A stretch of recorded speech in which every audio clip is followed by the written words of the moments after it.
Kisah Para Rasul 10 ialah pasal yang selalu disalahartikan oleh umat Kristen. Pertama, apakah yang sebenarnya dikatakan dalam Kisah Para Rasul 10 ayat 11-16? Petrus melihat satu penglihatan, satu kain besar turun dari langit. Di dalamnya terdapat segala jenis binatang, termasuk yang dianggap haram atau najis menurut imamat ke-11. Satu suara berkata, "Bangunlah, Petrus, sembelihlah dan makanlah." Lalu Petrus menjawab, "Tidak, Tuhan, sebab aku tidak pernah makan sesuatu yang haram atau najis." Kisah pasal 10 ayat 14. Pemerhatian penting, Petrus sudah pun menjadi orang Kristen pada waktu ini. Selepas beberapa tahun selepas kebangkitan Yesus, Petrus masih tetap tidak memakan binatang haram. Ini sangat penting untuk difahami. Kedua, jika penglihatan itu bermaksud semua binatang boleh dimakan, mengapa Petrus menolak?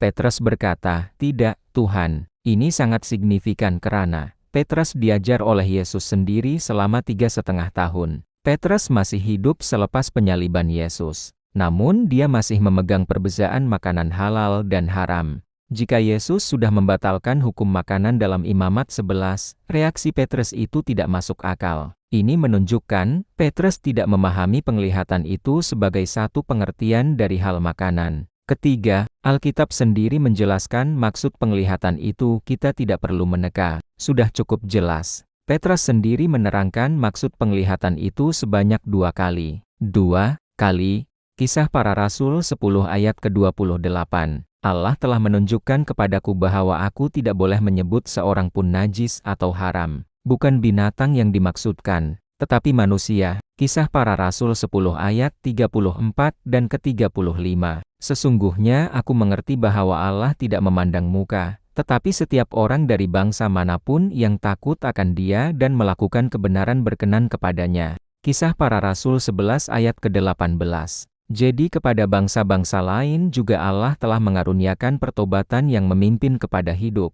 Kesimpulan berdasarkan Alkitab sendiri, penglihatan itu berkaitan dengan bangsa-bangsa lain Gentiles, bukannya soal makanan. Keempat, tetapi, mengapa Allah menggunakan binatang dalam penglihatan itu? Karena dalam pemikiran orang Yahudi, binatang halal ialah bangsa Israel. Binatang haram ialah bangsa lain, Gentiles. Allah menggunakan simbol yang difahami Petrus untuk meruntuhkan tembok pemisah budaya dan keagamaan. Ini adalah pengajaran simbolik, bukan perintah pemakanan. Kelima, perkara sangat penting, Allah tidak pernah menyuruh Petrus benar-benar makan. Perhatikan dengan teliti, perintah itu berlaku dalam penglihatan. Petrus tidak makan. Allah tidak menegur Petrus karena menolak. Selepas itu, Allah terus menghantar Petrus kepada Kornelius seorang Gentile. Jika ini tentang makanan, seseorang pasti akan makan, tetapi tiada siapa makan. Keenam, adakah ini bercanggah dengan hukum makanan dalam Perjanjian Lama? Tidak, karena imamat 11 menentukan apa yang dianggap makanan. Kisah Para Rasul 10 tidak mentakrifkan semula makanan. Isu utama ialah penerimaan manusia oleh Allah. Imamat 11 ayat 47 menyatakan tujuan hukum itu, untuk membezakan antara yang najis dan yang tahir. Kisah Para Rasul 10 mengajar, jangan menyebut manusia sebagai najis. Isu yang berbeza, maka tiada percanggahan. Ketujuh, bagaimana pula dengan Markus 7 ayat 19?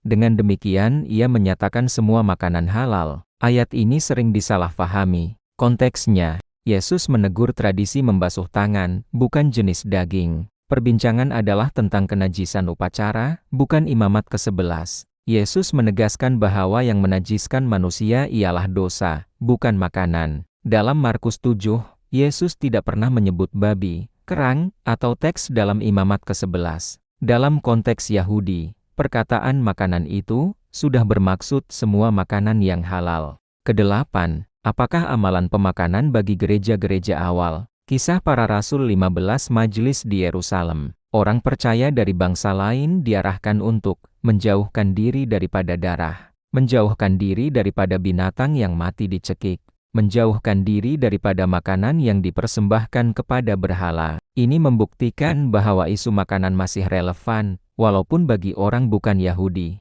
Kesembilan, maksud sebenar Kisah Para Rasul 10.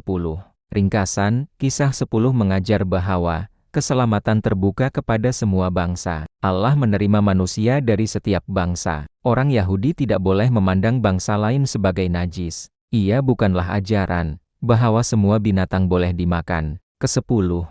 Kesimpulan akhir Alkitab sangat konsisten. Pasal dalam Imamat 11 menentukan binatang halal dan haram.